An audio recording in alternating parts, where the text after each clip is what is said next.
Now, hopefully, like, I'm going in order here.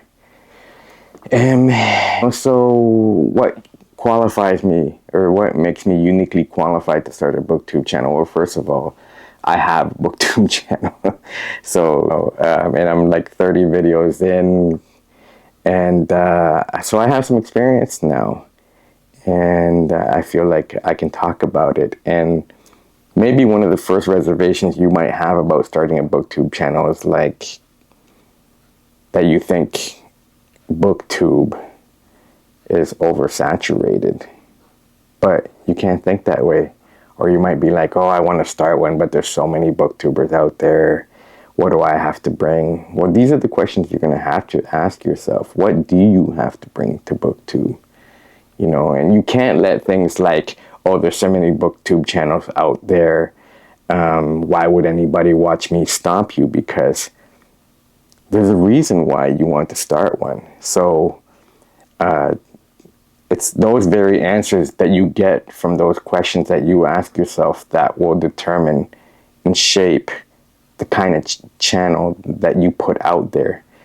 And so watch more of the booktubers that you already like and see what they're doing. I'm not saying to copy them exactly, because eventually, like any artist out there that puts their things out on the internet, you're gonna have to mold it into like your BookTube content. And what I'm putting out here has to be uniquely from me, uniquely from my perspective. Books, reviews from my perspective, from my point of view.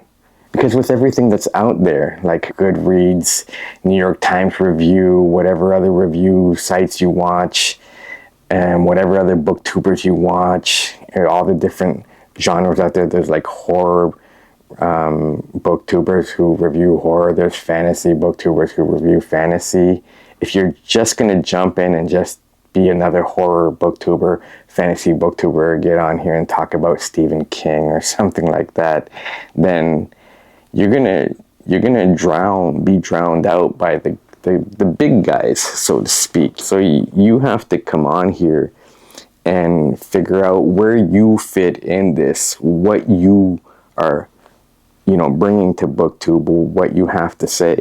There's a scene in the movie A Star Is Born with Lady Gaga and Bradley Cooper, where he says, you know, a lot of people are talented, but not a lot of people have something to say. So it's that kind of thing that's going to keep you going once you start doing this.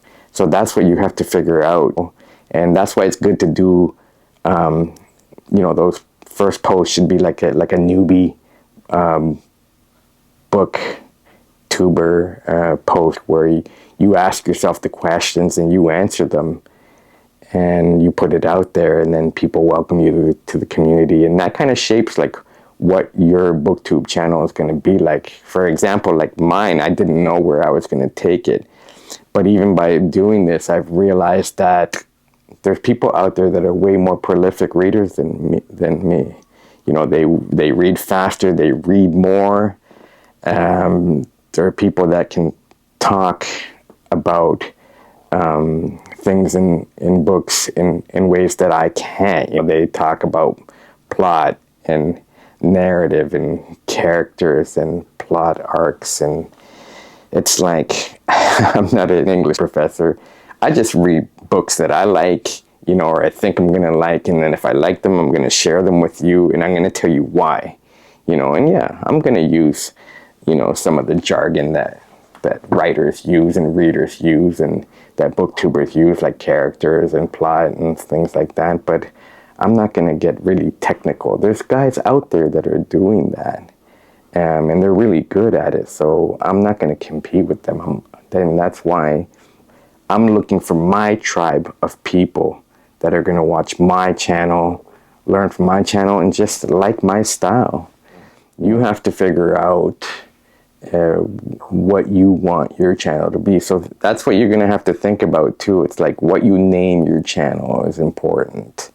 You know, because when you start building your channel, naming it, you know, doing your banner, putting up your your profile pic and things like that, and even the way you do your thumbnails, and even the books you focus on, it's all going to have to come back to that one unifying theme of what you stand for online in the BookTube world. And it took me a couple of videos to figure out that, one, I like dark themed books, whether they're fiction or nonfiction. I like, true crime. I like crime fiction.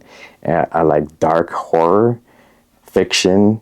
And it took me a few videos to realize that I'm drawn to dark fiction horror. Now, am I going to focus on just covering dark fiction horror here completely throughout my BookTube journey? No, I'm gonna cover lots of things. I don't just want to stick to one genre. And sure, that may confuse the algorithm later on in YouTube but it keeps me fresh. I feel like I can't just stick to horror fiction. Sometimes I'm gonna want to read some classics, maybe. Don't think about the technical aspect of it. You need so little to start a BookTube channel. Like I said, camera. I don't know. You don't really need it. You can get a cheap lapel mic for $13, $10 even. Most people's phones have good audio on them if you have a high-end phone. Jump right in, make that first video, upload it, and just see if you get any viewers. Don't even concern yourself immediately with who's watching, how many people are watching, and analytics and things like that. Just make that first video. And if you do that, send me a message and say, hey, Zach, or comment on this video below and say, hey, I started my channel, check it out. I'll check it out. I watch BookTube too. But yeah, make that first video, make those first couple of videos. There's room for all of us here. And a lot of us end up quitting down the line. But hopefully you stick with it, because there are millions of books out there. You can review ebooks, you can review physical books, you can review rare books, you can review manga, you can review kids' books, you can review graphic novels. I mean, there is no shortage of things that you can review.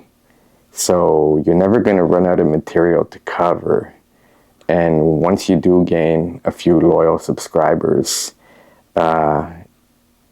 even from your beginning videos, you're going to have a handful of people that probably follow you forever, as long as you're on. People that look forward to seeing your videos. People that turn on their phones when they're on their daily commute to work and go, hey, Zach has a new video, I want to check this out. Or they come home, they turn on their TV and they're like, it shows up on YouTube there, Zac Loves Books has a new video, I can't wait to watch it. Those are the people that you're looking for. So, don't compare yourself. You're going to be tempted to do that in the beginning. Don't even do that before you start. If you start comparing yourself to people that have thousands of followers already and hundreds of videos, you'll never start. You'll talk yourself out of this before, once you've talked yourself into it, you're going to talk yourself right out of even doing it. And don't think about monetization and things like that. If you're authentically putting out good videos based on books and what you love, your viewers will come, and it may take a long time. Anyways, you want to start with a good few solid people that want you, and go from there.